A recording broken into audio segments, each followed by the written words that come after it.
Uma das instituições mais antigas da história da humanidade é o casamento. Ele foi criado ainda na semana da criação pelo próprio Deus. Mas infelizmente o casamento tem sofrido muitos ataques, muitos divórcios têm acontecido no Brasil e no mundo. E aí surge a pergunta: o que a gente pode fazer quando o nosso casamento está em crise? Você quer saber a resposta para essa pergunta? Então não sai daí, está apenas começando o seu programa Fé para Hoje.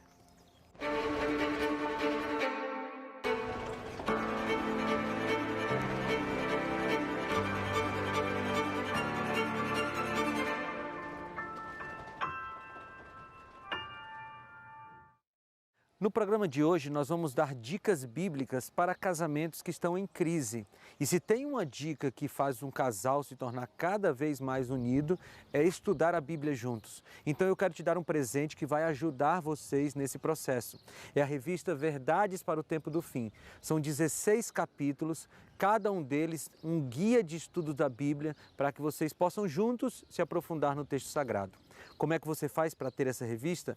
Basta ligar para a gente no horário comercial, porque ela é de graça. Isso mesmo, você não ouviu errado não, é de graça. Liga para a operadora 12 21 27 31 21. Quando atenderem você diga que estava ouvindo Fé para Hoje, estava assistindo Fé para Hoje, e o pastor Felipe disse que tinha um presente para você. Você vai pedir a revista e vai chegar na sua casa sem custo algum. Vou repetir o número, operadora 12 21 27 31 21. E aí você está se perguntando, como é que vocês conseguem mandar um material de tanta qualidade de graça? É porque nós temos o projeto Anjos da Esperança, que são pessoas que acreditam no Ministério da Novo Tempo e ajudam financeiramente, e por isso a gente pode mandar para você de graça. Então pede e vai chegar na sua casa em alguns dias.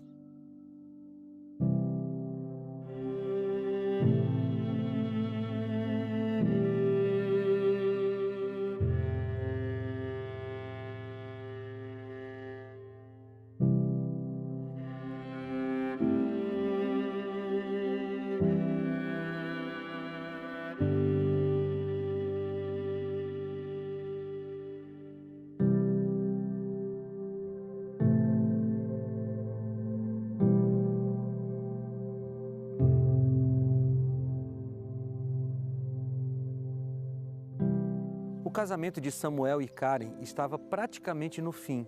Eles estavam casados há alguns anos, mas já não dormiam mais na mesma cama, já não se falavam mais dentro de casa, viviam como dois estranhos.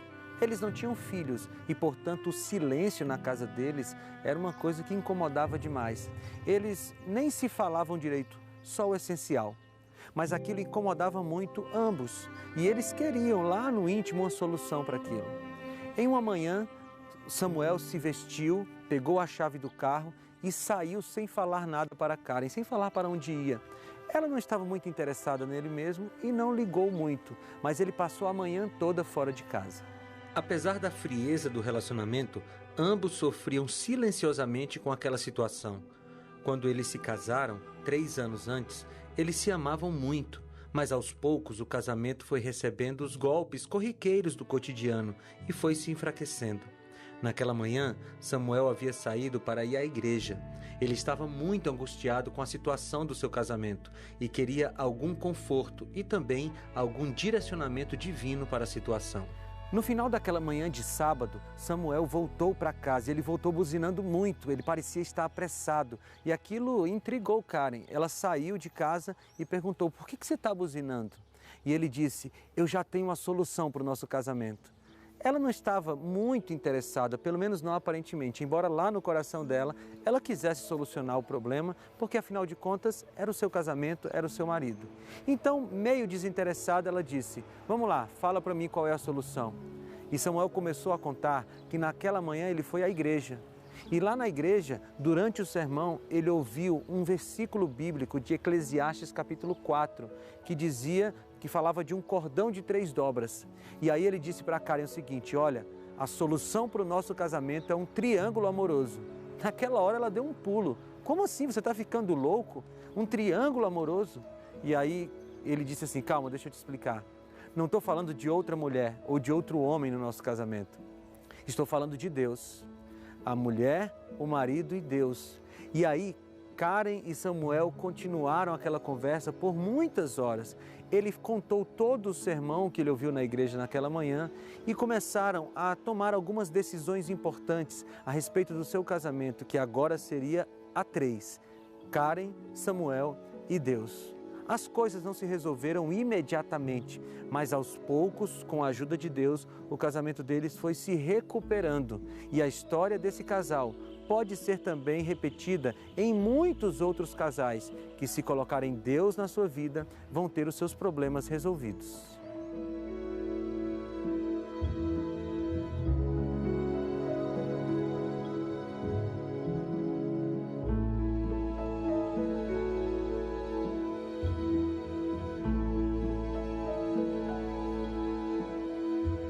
Uma revista de circulação nacional, dessas bem famosas, trouxe uma matéria de capa falando sobre a questão do divórcio no Brasil.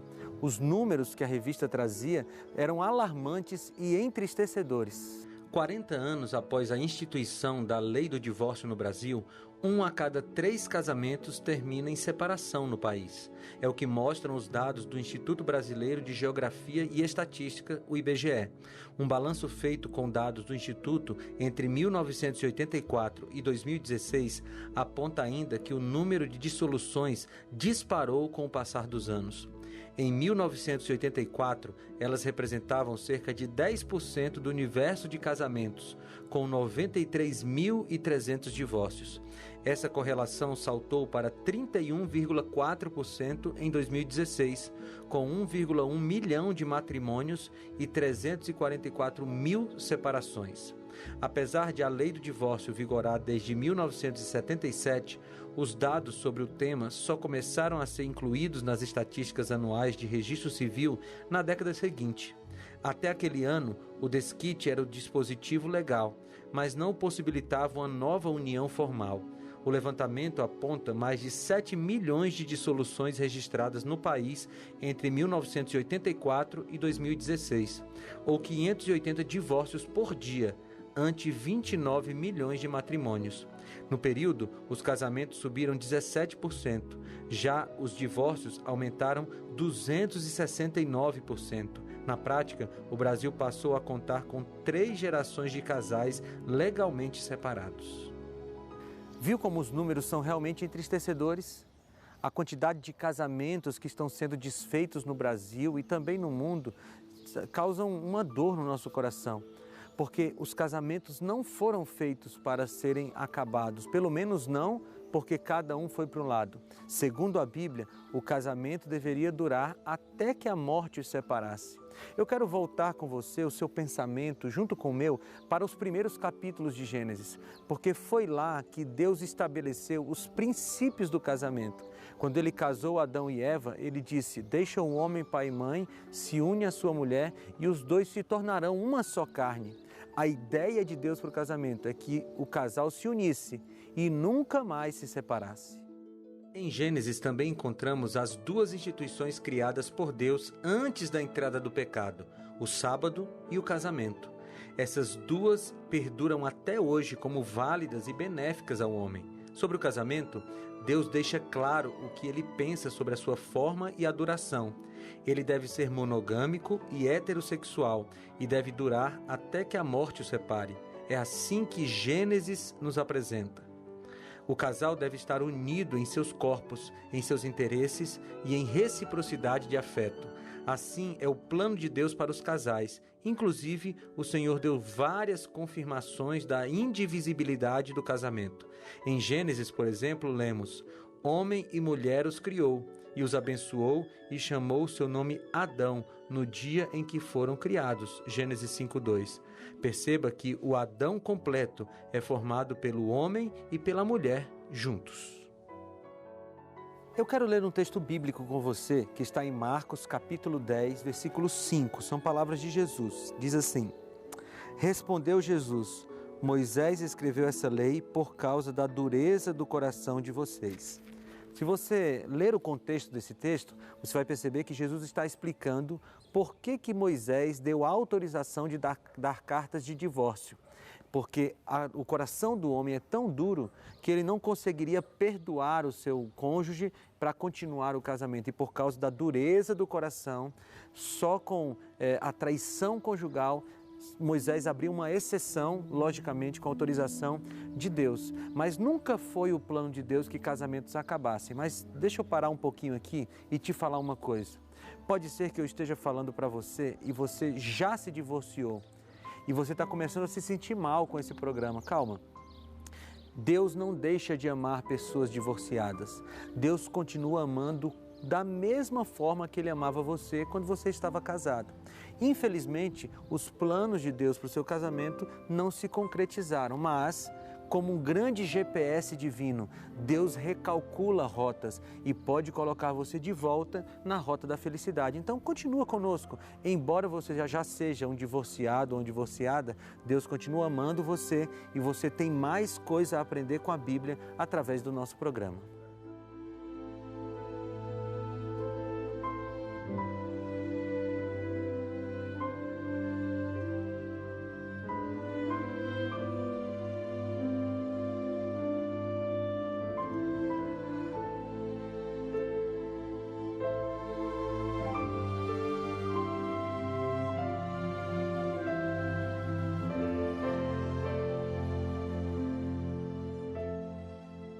Eu quero nesse momento retomar uma expressão que eu falei há alguns minutos, a expressão triângulo amoroso. Eu quero explicar um pouco sobre essa expressão, os prejuízos e benefícios dela. Como assim prejuízos e benefícios?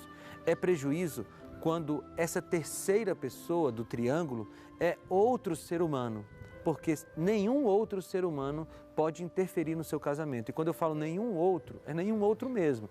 Nem a sua sogra, nem a sua mãe, nem o seu filho, nem o vizinho e muito menos um amante. Veja, eu tenho certeza que quando você pensa na possibilidade de que o seu cônjuge tenha outra pessoa, isso faz você sofrer. Agora, todas as vezes que você for tentado ou tentada a ter uma terceira pessoa no casamento, você deve pensar nesse sentimento que lhe vem no coração e não causar esse sentimento no outro.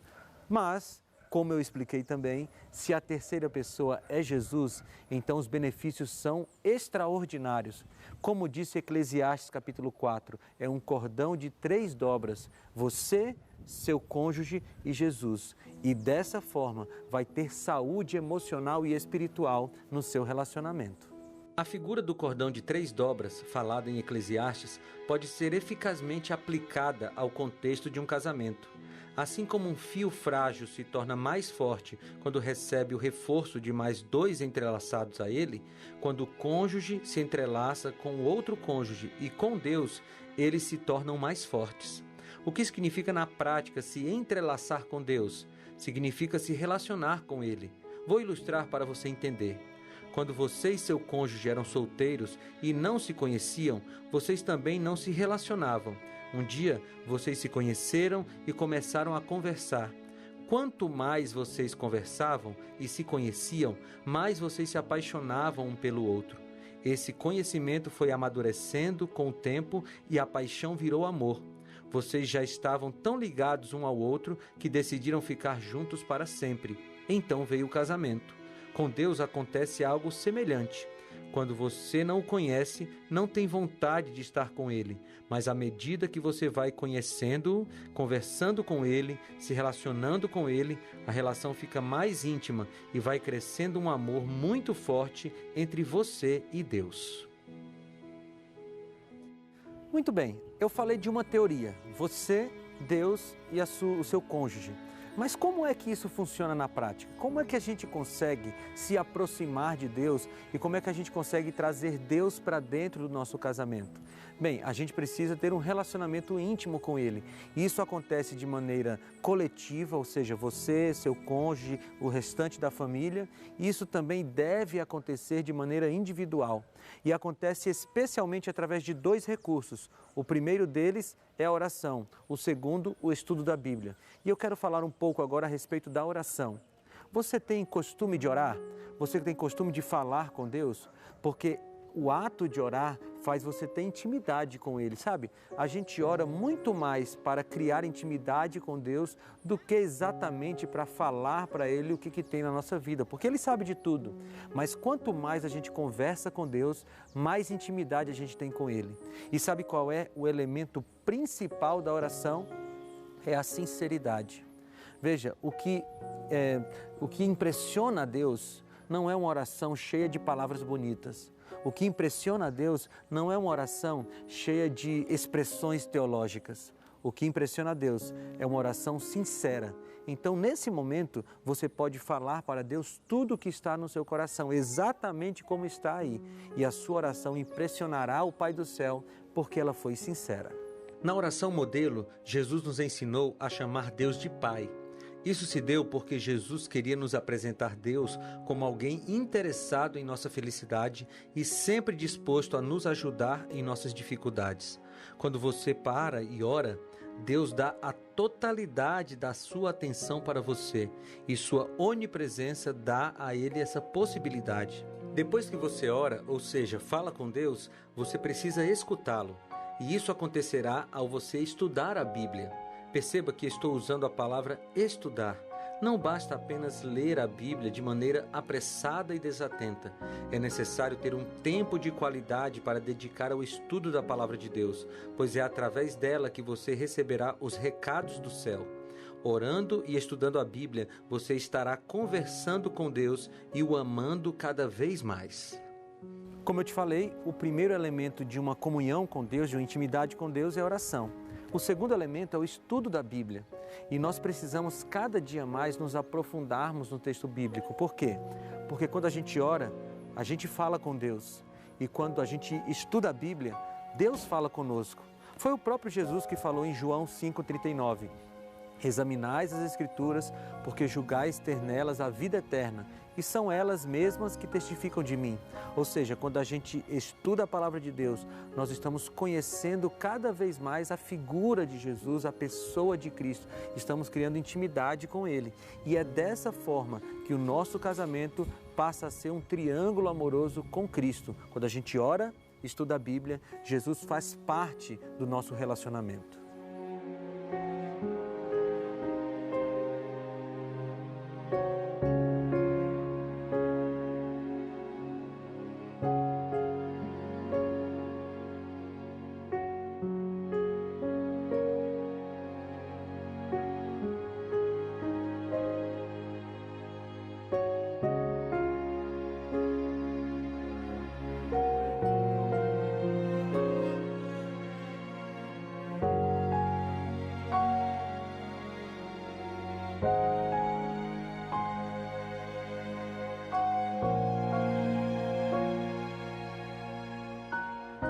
Eu quero insistir nessa questão da comunhão com Deus. E eu insisto porque quanto mais comunhão com Deus tiver no seu casamento, mais facilmente os problemas serão resolvidos. E deixa eu te falar uma coisa, os problemas vão aparecer, porque qualquer casal humano tem problemas. Mas quando a comunhão é ativa com Deus, então os problemas são resolvidos mais facilmente. E essa comunhão precisa ser coletiva e individual. Ela é coletiva do ponto de vista do culto familiar. Veja, se você não está familiarizado com esse termo, eu vou tentar explicar. O culto familiar é aquele momento em que toda a família se reúne para ler um texto da Bíblia, fazer uma oração. Esse momento é muito importante mesmo, para que a família esteja unida em torno do mesmo propósito, que é adorar e conhecer mais a Deus. Mas é preciso também ter o culto individual. É o momento que você, sozinho ou sozinha, lê a sua Bíblia, faz a sua oração, conta para Deus as suas angústias e nesse processo em que você se fortalece, seu cônjuge se fortalece, então o casamento é mais fortalecido. Deixe-me te explicar, através de um gráfico, como isso pode acontecer. Imagine um triângulo. Nele há 3 vértices.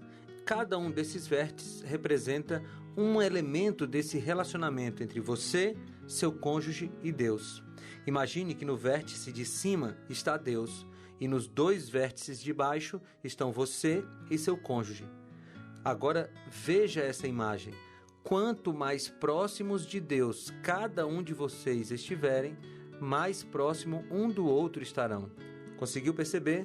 Quando vocês dois estiverem bem próximos de Deus, ou seja, do vértice de cima, vocês também estarão bem próximos um do outro. O programa de hoje está bem prático, não é? E eu quero te falar a partir de agora algumas atitudes que você pode tomar e que o seu cônjuge pode tomar para que vocês possam ter o casamento cada vez mais fortalecido ou os problemas resolvidos. E a primeira atitude é decidir buscar a Deus. Veja, como eu te falei no começo do programa, Deus não planejou casamentos que se acabassem. Ele não planejou isso, mas depois que o pecado entrou no mundo, os problemas passaram a ser parte de todos os relacionamentos, todos eles. Relacionamento de pais e filhos, de marido e mulher, de sogro e genro, sogra e nora, enfim. Todos os relacionamentos têm algum tipo de problema, mas quando os nossos relacionamentos têm problemas, a gente precisa decidir buscar a Deus. Não é com atitude passiva que você vai resolver os problemas do seu casamento. Você precisa ser ativo na solução dos problemas e ir em busca de Deus para que você possa encontrar as soluções. A segunda atitude é externar essa decisão para o seu cônjuge. A falta de diálogo é um grande problema no casamento e isso envolve as questões espirituais também. Converse com o seu cônjuge sobre a sua vontade de se aproximar de Deus. Mostre a ele como isso será benéfico para o relacionamento de vocês. Não force a barra com o cônjuge. Nada obrigado é prazeroso, mas tente mostrar que a sua preocupação espiritual está diretamente ligada à sua preocupação com a felicidade de vocês. A segunda atitude que eu te sugiro é que você marque horários para os encontros coletivos e individuais com Deus.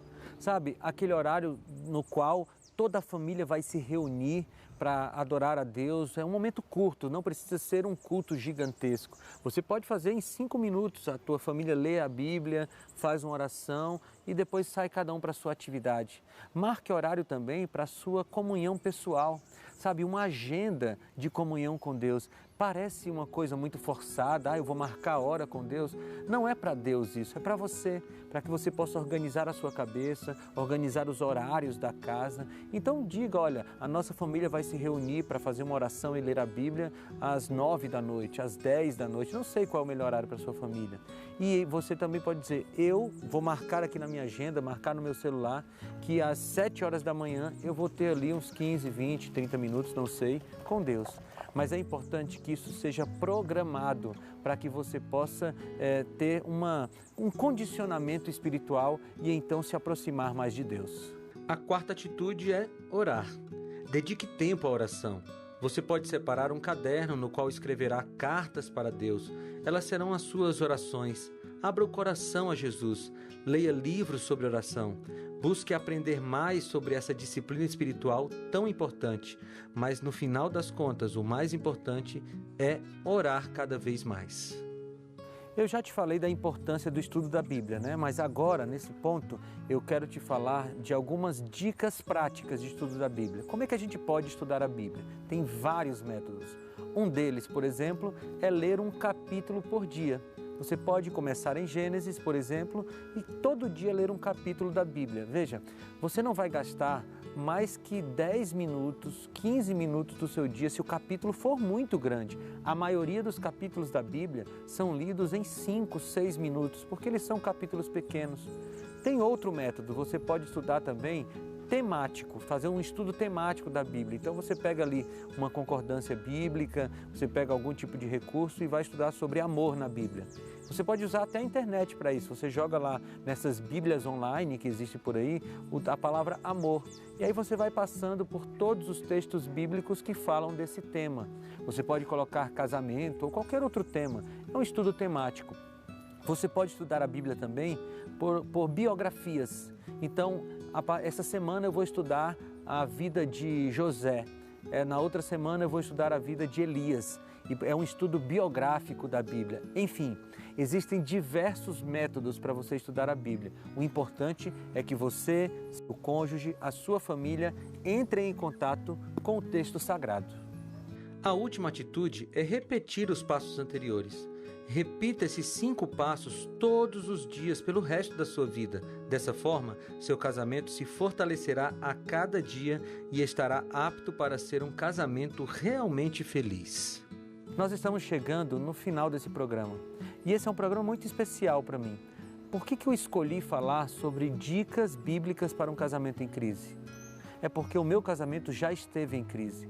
Nós já estivemos muito próximos ao divórcio e Deus restaurou o nosso casamento. Sabe, o milagre que aconteceu em nosso casamento, de restauração, é o motivo de gratidão que nós temos para com Deus por toda a nossa vida. Eu não vou te contar tudo o que aconteceu porque não daria tempo aqui, mas eu posso te garantir que existe solução para casamentos que estão perto do fim. Talvez eu esteja falando com você agora e lágrimas estão nos seus olhos porque eu estou falando exatamente do seu casamento. Um casamento que deveria ser muito bom, poderia ser muito feliz, mas que na verdade está prestes a acabar. Deixa eu te falar uma coisa. O mesmo Deus que salvou o meu casamento pode salvar o teu casamento também. O mesmo Deus que restaurou as nossas vidas pode restaurar a sua vida também. E as dicas que eu dei para você aqui foram coisas que eu segui, que a minha esposa seguiu. E agora nós vivemos sob a graça de Deus e um casamento que pela graça dele vai durar até que a morte o separe ou até a volta de Jesus. Então nesse momento eu queria apelar ao seu coração. Busque ajuda dos profissionais, busque ajuda de Deus. Não permita que o seu casamento acabe, lute, porque Deus vai lutar com você. E a mesma coisa que Ele tem feito, restaurando a vida de muitos casais, Ele pode fazer por você. E eu falo isso baseado na minha experiência, mas eu falo isso especialmente baseado na palavra de Deus. A Bíblia garante.